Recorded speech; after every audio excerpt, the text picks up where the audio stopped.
I've heard this from you, it's a repetition. And the wife also says in front of me that my main wish in life that I will be able to make my husband as happy as possible. This, if it is applied consciously in the family, believe me, 90% of the problems of marriage is solved. One of them is angry, or he came home and he finds that the lady has burned something, or the child has cried, and the other one did something, she's in all this trouble, start talking or maybe even shouting. The correct thing is, okay, my dear, that's okay, laughing, smiling, and so on, and when he finishes his talk, pushes her head and says, I love you. I have given this advice to really hundreds. And one day someone came to me in a convention. He said, Brother Ahmed, you remember me? I said, Wallah, your face seems familiar. You know, I used to see tens of thousands of people. And he said, I am the happiest man on earth. I listened to advice which you told me, and I didn't like it when you told me that. He said, I use it. My other 4 or 5 friends, they have so much problem in their home. I said, give them the same advice. Go and give them the same advice. You see, we are not getting that kind of an education in school, every one of us. I studied how many years to become an engineer? At least about 25 years. But we don't make an effort to read 25 hours for the marriage success. Dr. Isham has done a very great job really in this book. This is one, which is very, very simple one, and we can apply it if we put yourself in it. The second one is, I said, and I say it really in my advice, that please do not raise your voice at home.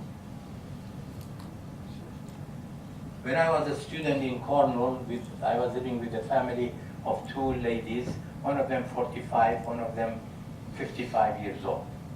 And they really served me so much. They were very happy. There is someone who listens to them and talks to them, and I wanted to learn English. When I went there, I didn't know much English, and I told her, please correct me if I talk. One day, I was speaking to them, and they said, you people killed your king in 1958. There was a revolution in Iraq, the king was killed, and so on and so forth, and we thought they did a good job, but we are in a mess now because of those times.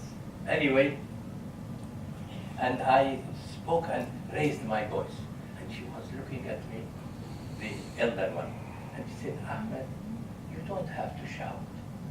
I can hear you. Wallahi, this I do not forget at all. And I became different than from Iraqis. They become sometimes excited, they shout and so on. And they say, how can you be Iraqi and you don't shout? So you see, this is generalization again, which is wrong. Not everyone, there is one at least doesn't do it. So the lady feels threatened. She feels unstable. But if you change this and you have an understanding, it makes a very, very big difference. Try it. You will see that it makes really very big difference. The third one, and I will not continue more than that,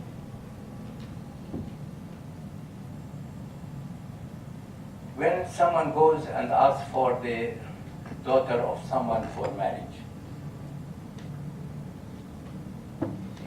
he is asking the most revered and the most greatest love of his family that they have their daughter, dearest thing for them in life. and they want them to be best treated. So my advice was, number one, young man, you have to treat your father-in-law and mother-in-law a bit better than your father and mother. Young lady, you have to do the same thing with his father and mother. When you go home and when they come and visit you, you treat them better than your father and mother. He says, if he treats us like that, how about our daughter at home? We must be happy. Think about it and use it. You will not get in-laws and these jokes and all these stories about in-laws and so on. It will be eliminated. And I know it really, and I have applied this, to be frank, in my own life. Because I was giving it advice, I was late in getting married, I saw also the results of these advices and practiced it. Alhamdulillah, I think really Allah Ta'ala has been very good to me. Is that enough, sisters, or you want more? No, that's enough. Thank you.